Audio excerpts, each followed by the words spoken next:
Hi guys, how are you? I hope you people are doing well. My name is Shivam Pandey and I welcome you all to this lovely platform of Vijay Sutra. नमस्कार, मेरा नाम शिवम पांडे। आप सभी लोगों का स्वागत करता हूँ इस शानदार से और बेहतरीन से प्लेटफॉर्म पे विजय सूत्रा के। आज आप लोगों को पता होगा हमारा जो आज का डिस्कशन होगा that is will be going about the geography. जो आज की आपकी और हमारी बातचीत होने वाली है वो भूगोल के संबंध में आप और हम यहाँ पर बातचीत करेंगे। पहले मैं बता दूं क्लासेस हमारी बाइलिंगुअल ही देखने के लिए मिलेगी, ठीक है। उसके बाद यहाँ पर भूगोल में भी जो हम लोग आज बात करेंगे वो जियोमॉर्फोलॉजी के बारे में बात करेंगे, यानी कि भौतिक भूगोल के बारे में हम लोग यहाँ पर डिस्कशन के चलेंगे। तो आज का जो डिस्कशन है, the topic of discussion would be the geomorphology.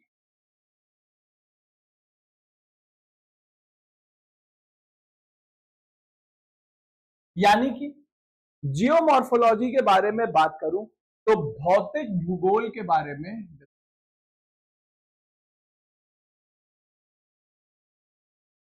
भौतिक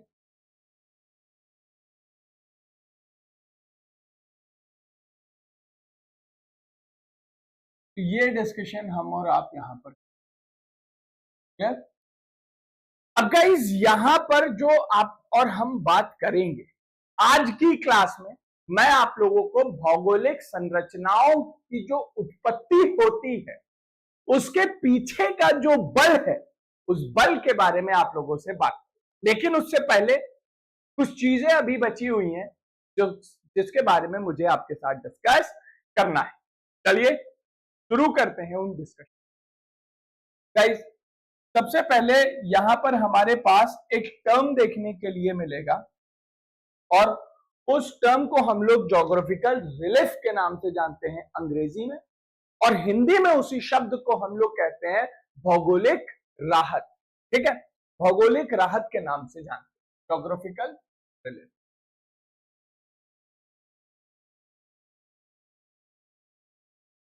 ज्योग्राफिकल रिलीफ यानी कि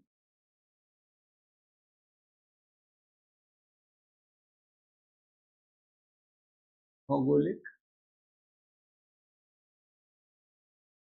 राहत। अब ये जो शब्द ज्योग्राफिकल रिलीफ है, ये जो शब्द भौगोलिक राहत है, ये होती क्या है? अगर मैं इसको आप लोगों को उदाहरण के तौर पर बताऊं तो आपको यहां पर देखने के लिए मिलेगा इट इज डिफाइंड एज, मैं पहले अंग्रेजी में लिख रहा हूं फिर मैं हिंदी में भी इसको एक्सप्लेन कर रहा हूं। ध्यान से समझिएगा, it is defined as the difference between the highest and lowest the lowest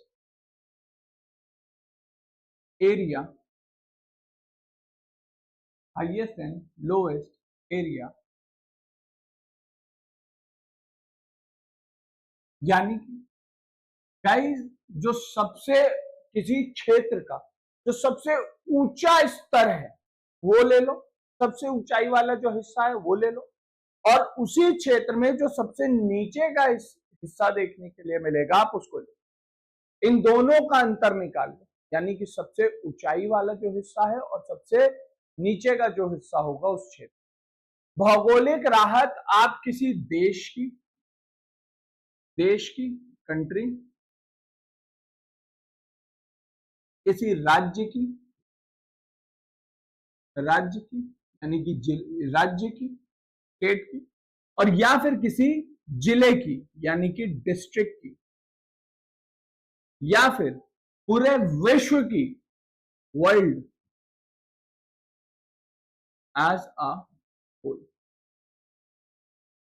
आप निकाल सकते हो। बस आपको क्या पता होना चाहिए, उस जगह की सबसे ऊंचा बिंदु कौन सा है और उस जगह का सबसे निचला हिस्सा कौन सा। याद रखिएगा जब भी हम भौगोलिक राहत को निकालते हैं यहां पर हम सिर्फ और सिर्फ सतह तक ही सीमित रहते हैं, हम समुद्र के अंदर नहीं जाते हैं।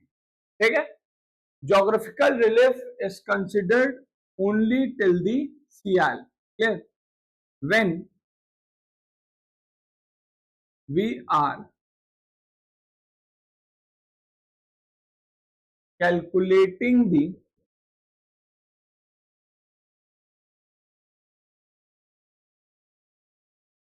geographical relief, then we are confined towards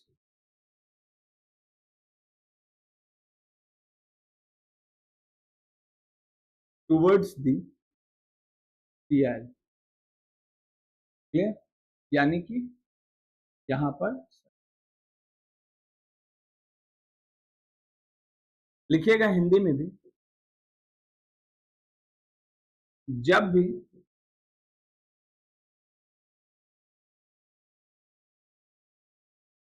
भौगोलिक राहत को का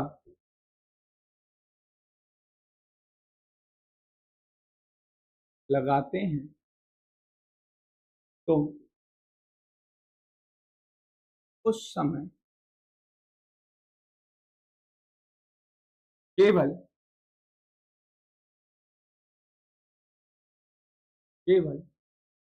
सतह तक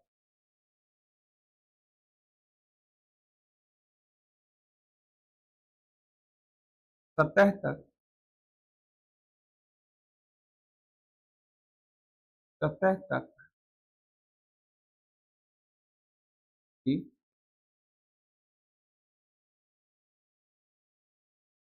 रहते हैं। अब मेरे भाई यहां पर ये जो भौगोलिक राहत होती है निकलती कैसे, इसको थोड़ा सा समझ करेंगे। जैसे मान लीजिए मेरे पास कोई क्षेत्र है, मेरे पास एक जगह है जहां पर बहुत ऊंचे ऊंचे पहाड़ हैं, जहां पर मेरे पास पठार भी है और जहां पर गहरी खाई भी मुझे यहाँ पर, बस मुझे यहीं तक रहना। अब मुझे ओशन के अंडर का डिस्कशन नहीं करना जब भी मैं भौगोलिक राहत निकालूंगा।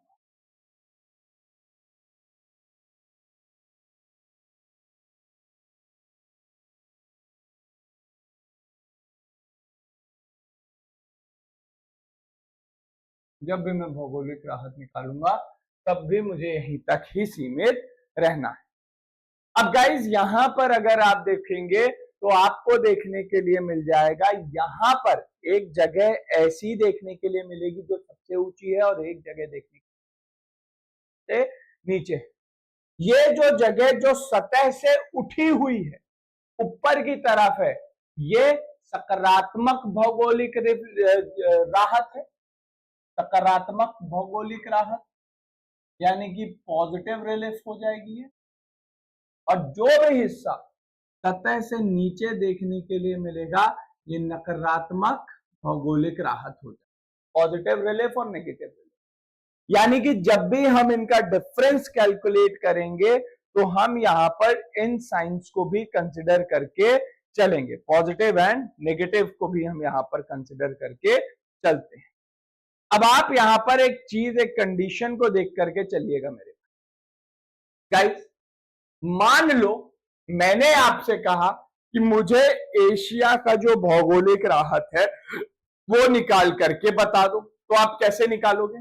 एशिया का सबसे ऊंचा बिंदु आपको पता होना चाहिए और एशिया का सबसे जो गहरी जगह है वो पता होना चाहिए। आप में से बहुत लोग बोल दोगे सर मेरियाना ट्रेंच, ये ट्रेंच, फलाना ट्रेंच, जावा ट्रेंच, ये मैंने अभी कहा समुद्र के अंदर के हिस्सों को नहीं लेना है, सतह पे जो गहरी खाई, जो गहरे गड्ढे हैं उन्हें ही लेना है।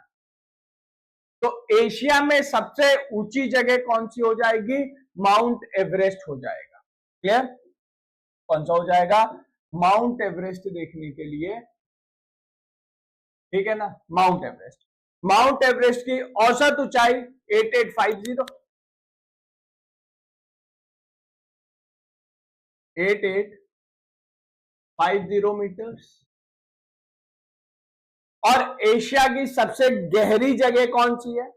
लेक बैकाल, बैकाल झील कहां पर है? रशिया में। कितनी गहराई है? 2500 मीटर इसकी गहराई देखने के लिए कितनी है? 2500 मीटर। ठीक है, क्या है ये? 2500। ये नेगेटिव है और यहां पर ये क्या हो जाएगा? यहां पर हमें ये देखने के लिए मिल जाएगा, ये क्या हो जाएगा? ये हमें देखने के लिए मिल जाएगा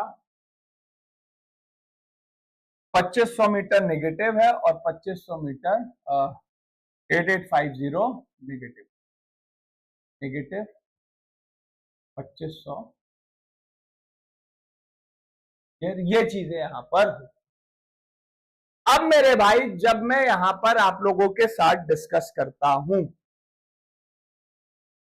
आपको यहां पर एक चीज देखने के लिए मिलेगी, ज्योग्राफिकल रिलीफ निकालते हैं, अंतराल निकालना है इन दोनों का। ज्योग्राफिकल रिलीफ क्या हो जाएगा? पॉजिटिव साइंस लेकर के चलना है, प्लस 8850 माइनस, क्योंकि अंतराल निकालना है और साइन को भी कंसिडर करेंगे, माइनस 2500।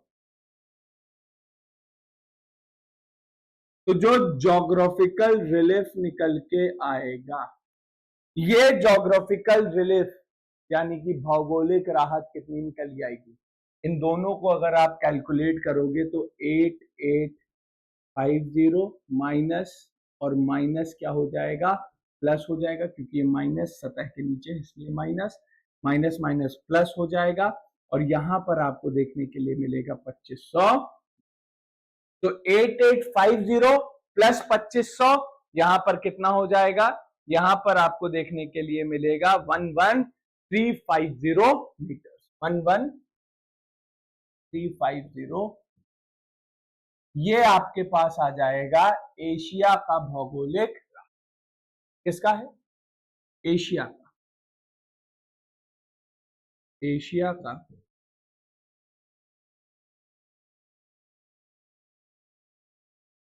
भौगोलिक राहत, यानी कि ज्योग्राफिकल रिलीफ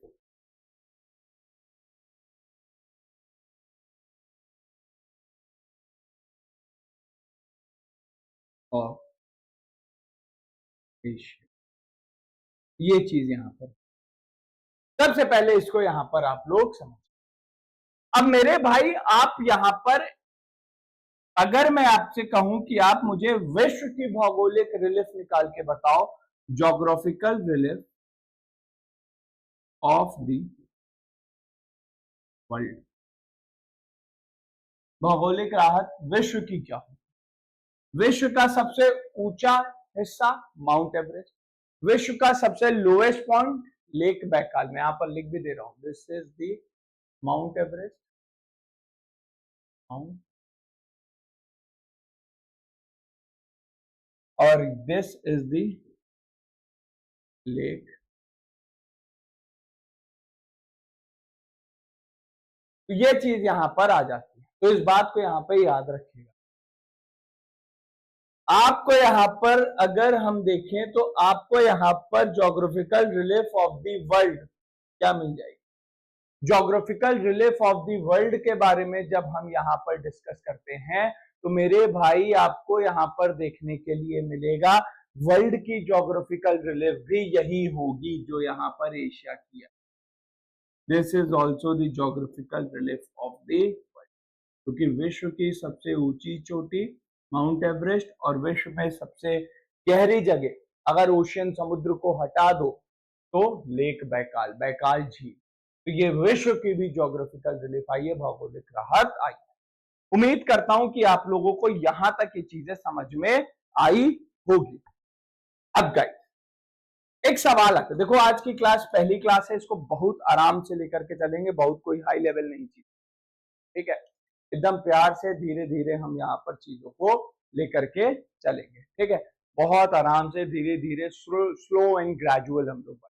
अगली चीज, अगर आप यहां पर देखेंगे तो जब हमारी पृथ्वी की उत्पत्ति हुई, जब पृथ्वी में हमारे ऊपरी भूपर्पटी की उत्पत्ति हुई, चीजें बनी। तो यहां पर आपको देखने के लिए मिलेगा कि पृथ्वी एकदम साधारण थी, इस तरीके से देखने के लिए मिल रही, एकदम एक स्मूथ सरफेस देखने के लिए मिल रहा था, इस तरीके एकदम smooth surface was there, plain था।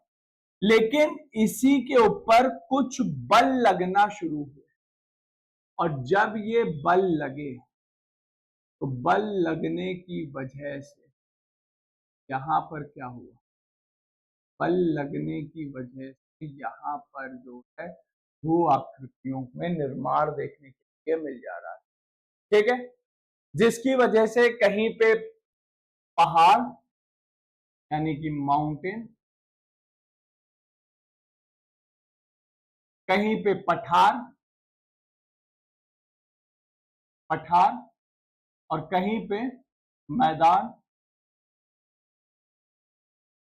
यानी कि प्लेन्स, प्लेट्यू, और इन सब की उत्पत्ति हुई। तो अब सवाल ये आता है कि यहां पर कौन सा बल है,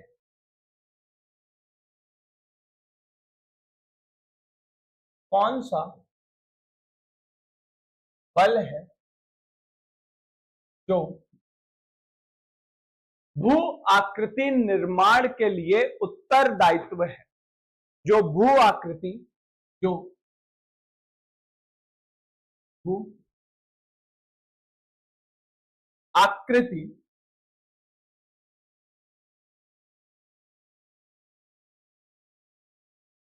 के लिए ये जो भू आकृति निर्माण निर्माण कर रहा है,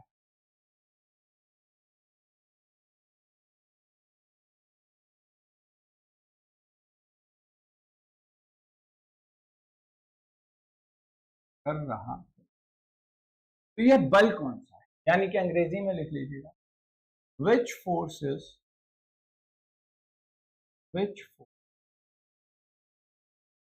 is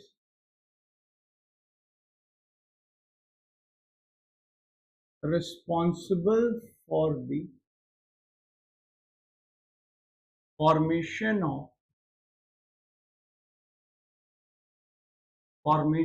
of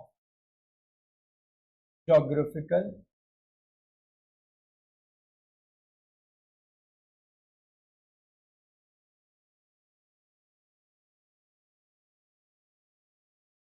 यहां पर कौन सा फोर्स हमें देखने के लिए मिल जाता है। अब ये चीज जानना हमारे लिए थोड़ा सा, अब मेरे भाई जब मैं यहां पर बल के बारे में बात करता हूं तो आप देखिए इसका जो विवरण दिया गया, description of the natural forces, ये विवरण किसके द्वारा दिया गया, आर्थर होम्स के द्वारा दिया गया। ठीक है, आर्थर होम्स ने विवरण दिया किसका, प्राकृतिक बल का। क्लियर, तो यहां पर लिखिएगा अगला पॉइंट, और हमें वही समझना है इसका आंसर क्या होगा। याद रखिएगा, प्राकृतिक बल का विवरण, प्राकृतिक बल का विवरण, प्राकृतिक बल का विवरण आर्थर होम्स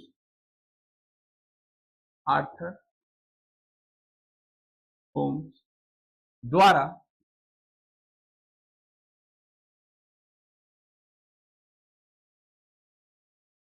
दिया गया। इंग्लिश में लिखिएगा, द डिस्क्रिप्शन ऑफ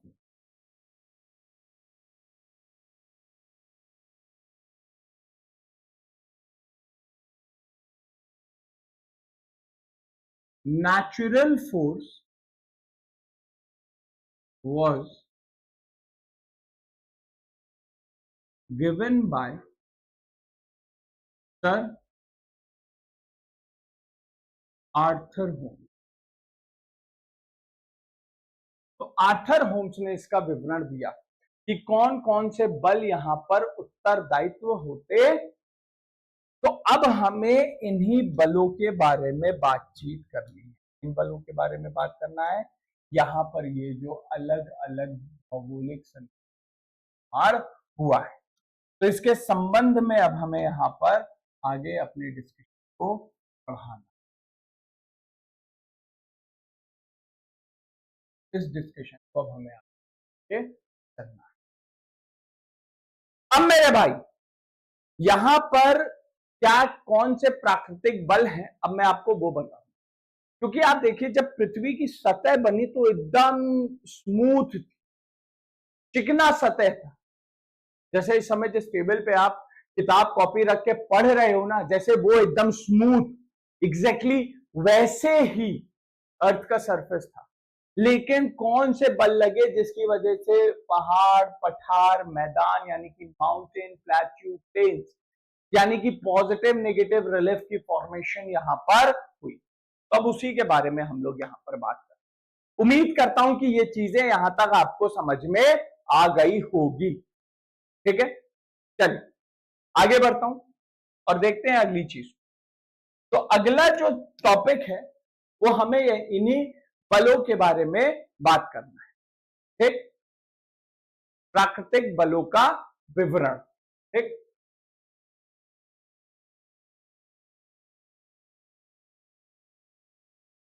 प्राकृतिक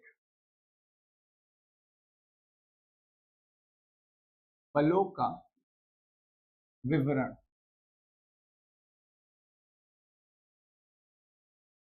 प्राकृतिक बलों का डिस्क्रिप्शन ऑफ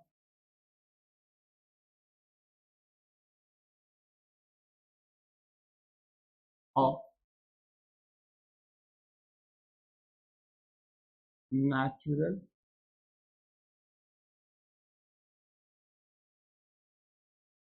आप लोग अभी तक यहां पर इतना जान गए हो कि इन प्राकृतिक बलों का विवरण किसने दिया है?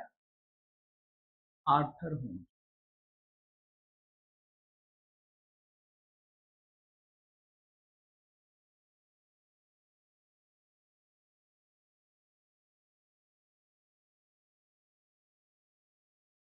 आर्थर होम्स ने। अब यहां पर क्या है ये प्राकृतिक बल?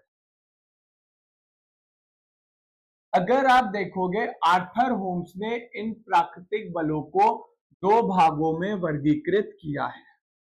कितने भागों में वर्गीकृत किया है मेरे भाई? दो भाग। आपको यहां पर देखने के लिए मिलते हैं अंतर्जत बल और बाहरीय जड़त्व बल। अंतर्जत बल जो होते हैं अंग्रेजी में, इन्हें ही हम लोग इंडोजेनिक फोर्सेस के नाम से भी जानते हैं। क्लियर? क्या कहते हैं इनको? इंडोजेनिक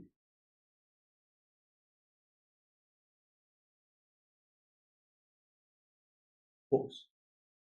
और कौन सा आता है? बाहरीय जड़त्व बल यानी कि एक्सोजेनिक।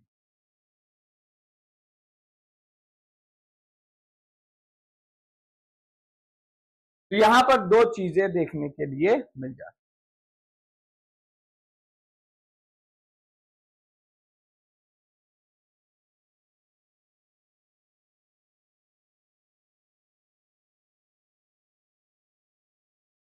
अंतर्जत बल यानी कि इंडोजेनिक, और दूसरा बाह्य जड़त्व बल यानी कि एक्सोजेनिक।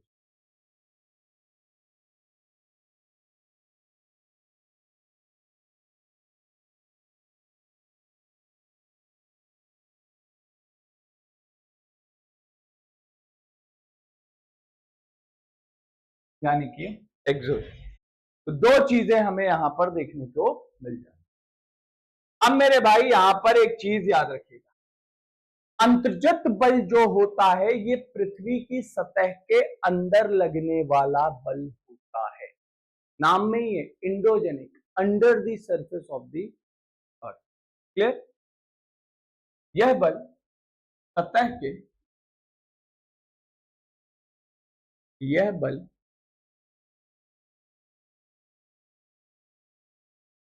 सतह के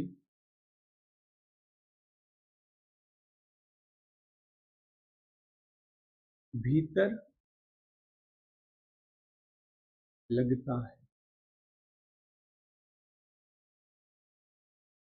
they act inside the surface of the earth. कहां पर लगता है? पृथ्वी की सतह के भीतर हमें को they act inside the surface of the earth। पहली चीज। दूसरी चीज, जब हम इसके बारे में बात करते हैं एक्सोजेनिक फोर्सेस,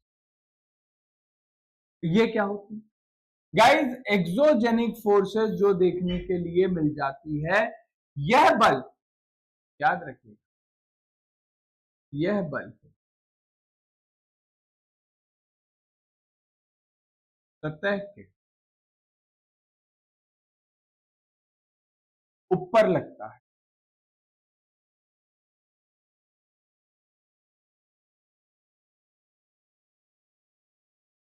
यानी कि दे एक्ट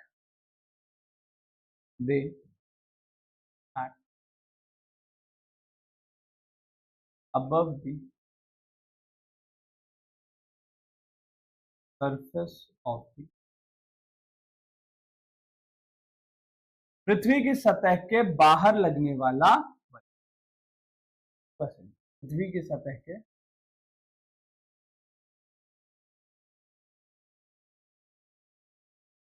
बाहर लगता है। एक पृथ्वी की सतह के अंदर लगता है और एक पृथ्वी की सतह के बाहर लगता है। ठीक, पहली बात। दूसरी चीज जो यहां पर हमें पता होनी चाहिए वो ये है कि मेरे भाई, ये जो अंतर्गत बल होता है ये दोबारा दो भागों में वर्गीकृत है। कितने भागों में वर्गीकृत है? ये दोबारा पुनः दो भागों में वर्गीकृत देखने के मिल जाता है। आपको यहां पर देखने के लिए मिल जाएगा डायस्ट्रॉफिक फोर्स, है ना, डायस्ट्रॉफिक बल, और आपको देखने के लिए मिलेगा सडन फोर्स। क्या? कौन सा? डायस्ट्रॉफिक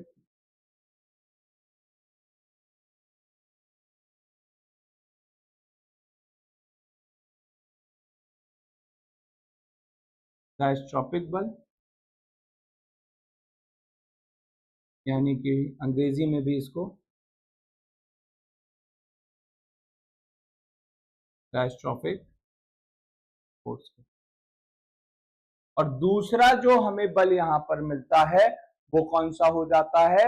वो हमें देखने के लिए मिलता है यहां पर सडन फोर्स, यानी कि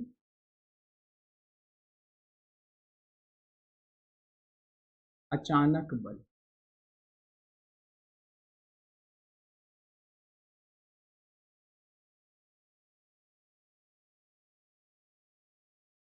सडन, तो दो चीजें यहां पर आ जाती हैं, एक डायस्ट्रॉफिक और एक सडन, अचानक से जो बल। मेरे भाई, जब मैं डायस्ट्रॉफिक बल के बारे में आप लोगों से बात करता हूं, यहां पर एक चीज याद रखें, डायस्ट्रॉफिक बल कमजोर बल है लेकिन लगातार लगने वाला बल है। जो बल अचानक से लग रहा है, जैसे भूकंप, ज्वालामुखी, सुनामी, ये अचानक से आएंगे लेकिन बहुत तेजी से आएंगे, बहुत शक्तिशाली बल है, पावरफुल। तो यहां पर लिखना चाहो लिख लो, दे आर वीक, कमजोर हैं, they are weak but continuous, but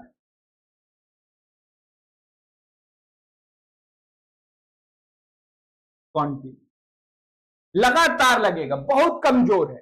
एक मानव जीवन पर्याप्त नहीं है इस बल के परिणाम को देखने के लिए। One human life is not sufficient to see the result of the dystrophic force। याद रखिए, बहुत billions and millions of year लग जाते हैं। लेकिन दूसरी तरफ जब हम बात करते हैं अचानक बल के बारे में, यानी कि सडन बल के बारे में, तो स्ट्रांग होता है, दे आर स्ट्रांग, शक्तिशाली है, ताकतवर है, एंड स्पॉन्टेनियस,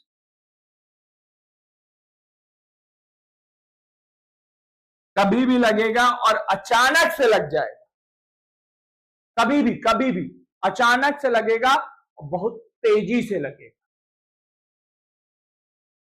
बहुत तेजी से लगेगा। ऐसे हम लोग बैठे हुए हैं, मैं क्लास ले रहा हूं, अचानक से भूकंप आया, पलट गया, आपको दिखेगा कि पूरी रिकॉर्डिंग ऊपर नीचे अपसाइड डाउन हो गई। तो वही चीज है यहां पर, ठीक है ना। अब जब मैं इनके बारे में बात करता हूं, तो ये दोबारा से वर्गीकृत देखने के लिए मिलते हैं अलग अलग भागों। जैसे आपको यहां पर दिशा के आधार पर ये जो बल है, डायस्ट्रॉपिक बल, ये आपको दो भागों में वर्गीकृत देखने के लिए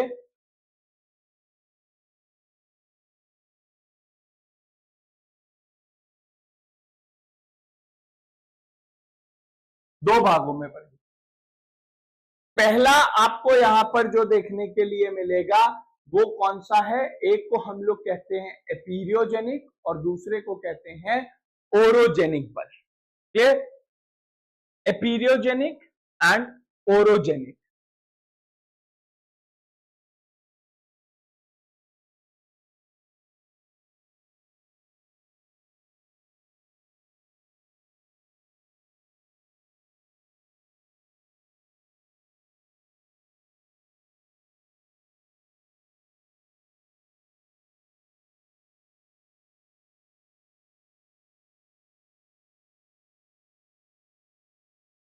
ओरोजेनिक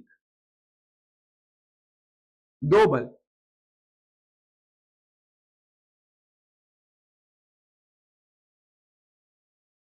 एपीरियोजेनिक फोर्स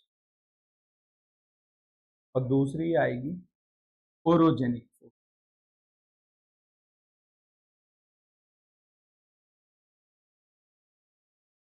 अब ये होती क्या है, इसको थोड़ा सा समझिए।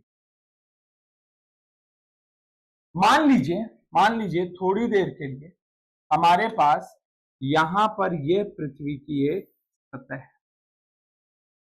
क्या है यहां पर, ये पृथ्वी की एक सतह,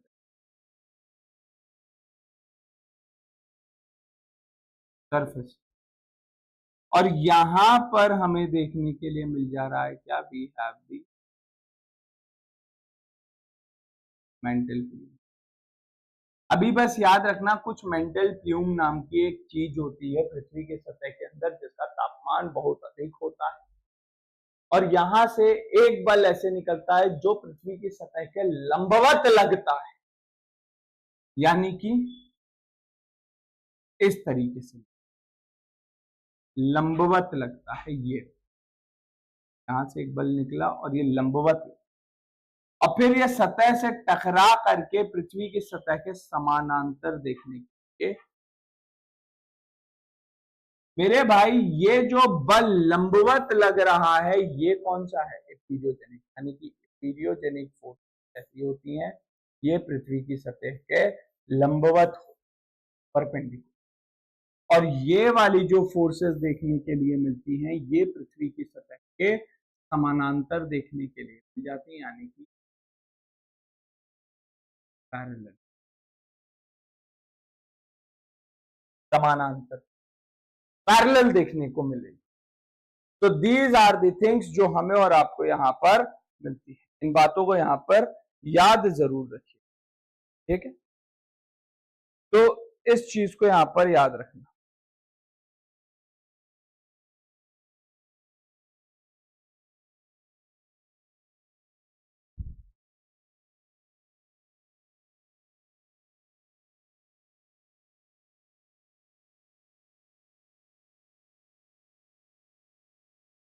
डन।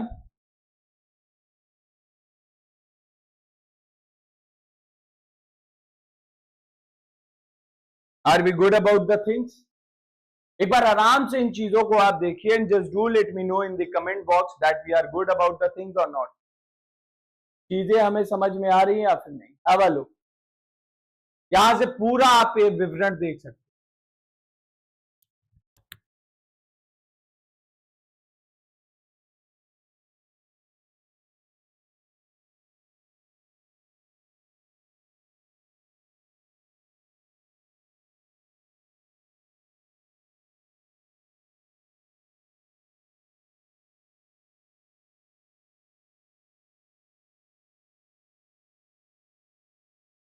चलिए, आई गेस ये चीजें यहां तक हमें क्लियर हुई होंगी। डन, चल मजे से पढ़ना आराम से, ठीक है। और देखो भाई, अब एसएससी का लेवल भी जो है ना थोड़ा सा उमदा किस्म का हो गया, तो बल वगैरह पूछ लेता है कि कौन सा बल उत्तरदायित्व। अभी याद रखो, अभी सब होगा, एक धागे से पूरी माला बनाएंगे, अभी चिंता मत करो, ठीक। चलो आगे बढ़ते हैं। यहां पर जब हम लोग बात करते हैं अबाउट द नेक्स्ट, तो आपको यहां पर देखने के लिए मिलेगा अचानक लगने वाला जो बल होता है, अचानक जो बल लगता है, सडन फोर्स, स्ट्रांग है और स्पॉन्टेनियस है। यानी कि ये बल बहुत शक्तिशाली बल है और ये बल अचानक से आएगा। उदाहरण के तौर पर भूकंप, यानी कि अंग्रेजी में अर्थक्वेक, ज्वालामुखी, अंग्रेजी में वॉल्कानिज्म,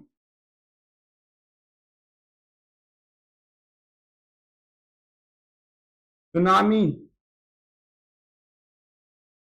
सुनामी में टी साइलेंट क्यों होता है यार, कोई बता सकता है? ठीक, चलो बहरहाल ये चीजें हमें यहां पर देखने के लिए मिल जाती है, अंतर्जत बल और बाहरी जत बल। पहली चीज और जरूरी चीज जो हमें यहां तक याद रखनी है। इसके अलावा जब हम आगे बढ़े तो यहां पर आप देखोगे हमारे पास एक टर्म आते हैं, all the natural hazards, all the natural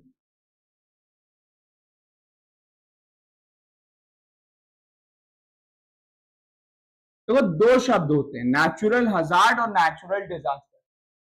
प्राकृतिक आपदा और प्राकृतिक विपदा, अंतर क्या है? देखो, नेचुरल हजार्ड अर्थ, भूकंप आया, अर्थक्वेक आया और आकर के चला गया, क्या है ये? Natural hazard. आया और आकर के गया, नेचुरल हजार्ड। ना जान माल की हानि नहीं हुई, लेकिन अगर भूकंप आया और जान माल की हानि हुई तो वो क्या कहलाएगा? नेचुरल डिजास्टर, आपदा आनी पड़ी, ठीक है। ये चीज है, यानी कि all the natural hazards are not the natural disaster, but all the natural disaster are the natural hazard. याद रखना, इसको एक बार फिर से पीछे करके जरूर सुनना है। कहा मैंने, क्या कहा? याद रखना, natural hazard, no loss to human life and property. भूकंप आया, आकर के चला गया, ना इंसान की जान गई, ना उसकी संपत्ति को नुकसान पहुंचा, हानि। लेकिन अगर हम नेचुरल डिजास्टर के बारे में बात करते तो भाई साहब, भूकंप आया और इंसान की जान भी गई, loss to human life and loss to human property. Human life और ह्यूमन प्रॉपर्टी को क्या है? लॉस हो। तो ये कंडीशन हमें यहां पर देखने के लिए तो इस बात को मेरे भाई यहां तक याद जरूर रखिएगा। These are the important points जो यहां तक हमें और आपको देखने के लिए क्लियर है ना ये चीज।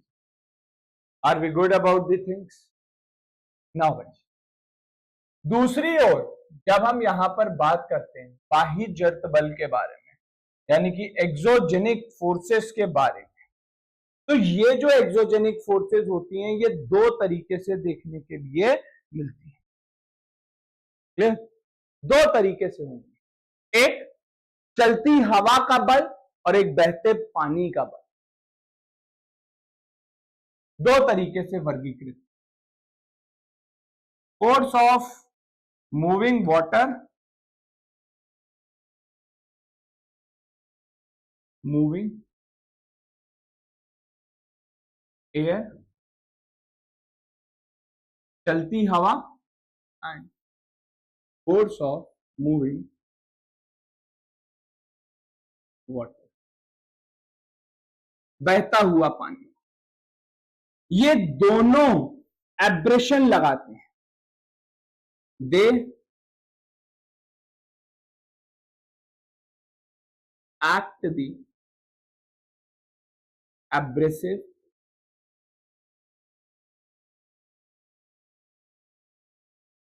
हिंदी में लिखेगा,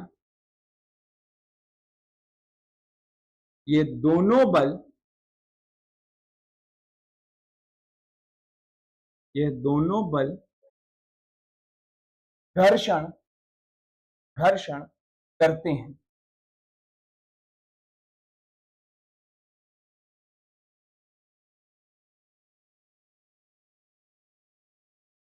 घर्षण करते हैं, ये दोनों बल घर्षण, फ्रिक्शन लगा रहे हैं मेरे भाई, घिस रहे हैं एक दूसरे। और जब घर्षण होगा तो अपर्दन देखने के लिए जरूर मिलेगा, यानी कि इरोजन होगा। आप अपने हाथ को ऐसे घिसते रहो घिसते रहो घिसते रहो, एक बार देखोगे आपकी ऊपरी जो सतह होगी, चमड़ा जो होगा उसका अपर्दन हो जाएगा, इरोजन हो जाएगा हाथ ऐसे। तो घर्षण लग रहा है यहां पर। तो ये बल यहां पर किसने बताए? ये बल यहां पर हमें और आपको बताए गए हैं आर्थर होम्स के द्वारा। तो सबसे पहले ये चीजें यहां पर हमारे पास आती हैं, इनके बारे में हमें मालूम होना। उम्मीद करता हूं इतनी चीजें आप सभी लोगों को समझ में आई हो, मजा भी आ रहा होगा। 200% you people were enjoying this particular session. उम्मीद तो मैं यही कर रहा हूं कि आप सबको यहां पर शानदार तरीके से मजा आ रहा है। अब आगे बढ़, अब यहां से जब हम आगे बढ़ेंगे तो आप यहां पर एक चीज देखोगे। पहले यहां पर देखो, आप यहां पर एक चीज देखोगे कि सर यहां पर हमारे लिए जो भौगोलिक, जो सकारात्मक भौगोलिक राहत की उत्पत्ति होती है वो एपीरियोजेनिक बल के द्वारा होती है। मान लो ये सतह है, अब ये बार बार लग रहा है तो ये उठेगा ही ना। जैसे बूंद बूंद एक पत्थर पे गिरता है, पत्थर में एक गड्ढा बन जाता है, वैसे ही जब लगातार ये लगेगा, हालांकि उस बूंद में ज्यादा दम नहीं होता लेकिन लगातार बूंद गिर रही है, तो इसी तरीके से इसमें ज्यादा दम नहीं है लेकिन लगातार ये लग रहा है। जितनी भी सकारात्मक भौगोलिक संरचनाएं हैं वो डायस्ट्रॉपिक की वजह से बनती हैं, और उसमें भी सबसे ज्यादा इपीरियोजेनिक बल लगता है। ओरोजेनिक बल भी लगता है, मैं ये नहीं कह रहा नहीं लगता है, क्योंकि नए वलित पर्वत की उत्पत्ति जो होती है वो ओरोजेनिक बल की वजह से होती है। लेकिन अगर मैं बात करूं नकारात्मक भौगोलिक संरचनाओं के बारे में, तो जितनी भी नकारात्मक भौगोलिक संरचनाएं देखने के लिए मिलती हैं वह घर्षण की वजह से बनती हैं। उनका अपर्दन होता है, जैसे अरावलीज का अपर्दन हो रहा है या और कई सारे पर्वतों का अपर्दन हो रहा है। पर्वतों का अपर्दन होता है तो वो पठार में परिवर्तित होते हैं, अभी मैं बताऊंगा इसके बारे में। तो ये चीज हमें यहां पर मिल जाती है। अगर आप यहां पर देखोगे, जब पृथ्वी की सतह थी, देखिए जो भी भौगोलिक संरचनाओं की उत्पत्ति हुई है या जो भी भू आकृति की निर्माण हुआ है, जितना भी भू आकृति निर्माण हमें यहां पर देखने के मिला है, जो भी भू आकृति निर्माण है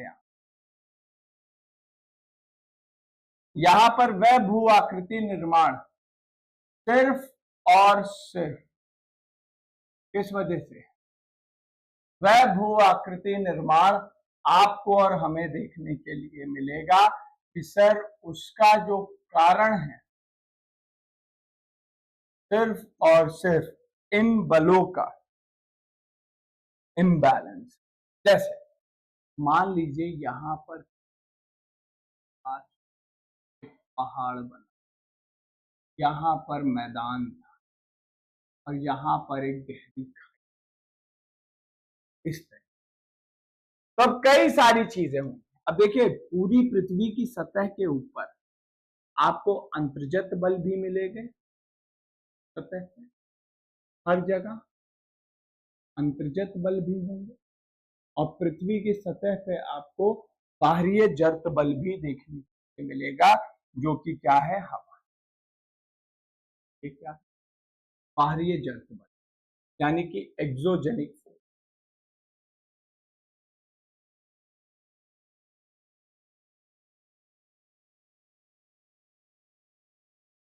और ये क्या है, अंतर्गत बल यानी कि इंडोजेनिक फोर्स। इतना तो अब आप लोग समझ ही चुके।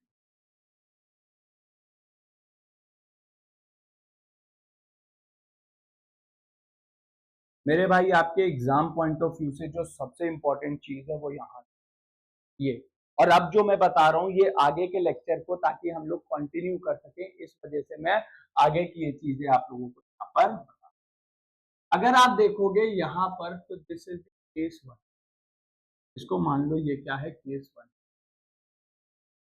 केस वन, केस वन जो देखने के लिए मिल रहा है, केस वन, केस वन में जो अंतर्गत बल है ये अधिक मात्रा में लग रहा है बाहरी जर्त बल की वजह से, तभी यहां पर सकारात्मक भौगोलिक राहत की उत्पत्ति हुई है। क्लियर? यहां पर endogenic is much much more than the exogenic. यहां पर क्या बनेगा, सकारात्मक, पॉजिटिव रिलेशन, सकारात्मक। अगर हम यहां पर देखेंगे हमें मिलेगा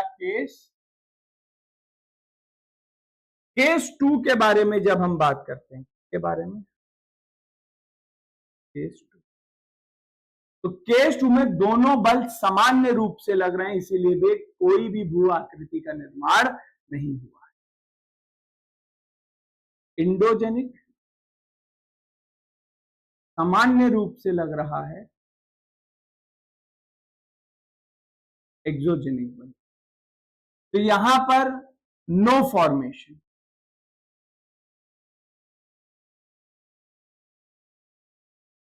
किसी भी चीज की उत्पत्ति। अगर आप केस थ्री को देखें तो मेरे भाई यहां पर बाहरी जर्त बल अंतर्गत बल से ज्यादा है, अधिक है, यानी कि केस थ्री। मुझे लगता है ये समझ में आ रहा होगा, इतनी अंग्रेजी समझ में आ रही होगी शायद। ठीक है, केस थ्री, क्योंकि हिंदी इंग्लिश बार बार लिखो ना तो उसमें टाइम वेस्ट होता है, इस वजह से। अगर दिक्कत होगी तो मैं हिंदी में बोल ही रहा हूं, आप लिख भी सकते हो, कोई दिक्कत नहीं। अगर आप कहोगे तो मैं हिंदी में भी लिख दूंगा, मुझे कोई दिक्कत नहीं।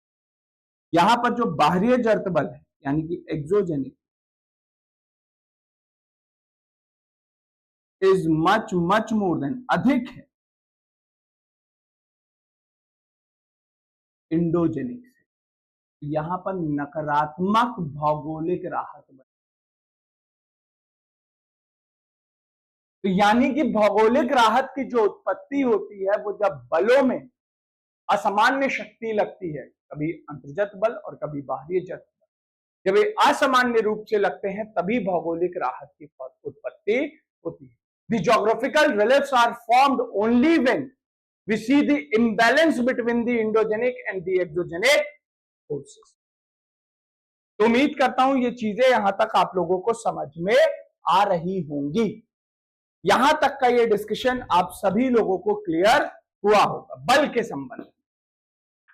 चलिए मेरे भाई आज के लिए इस पूरे के पूरे सेशन को यहीं तक रखता हूं। This is all for today. I hope you people enjoy this lecture. अगर मजा आया तो प्लीज कमेंट करके जरूर बताइएगा आपको ये लेक्चर कैसा लगा। उम्मीद करता हूं मजा जरूर आया। ठीक है, तो आज के लिए इतना ही, कल इससे आगे हम लोग डिस्कस करेंगे और एक सेशन में पीवाईक्यू का भी आप लोगों के लिए लेकर के आऊँ, ठीक है, आप लोगों को, ताकि पता रहे किस तरीके आते हैं आपके एग्जाम। चलिए, तो this is all for today guys, till then bye bye, नमस्कार एंड जय हिंद to all of you. Thank you so much guys, bye.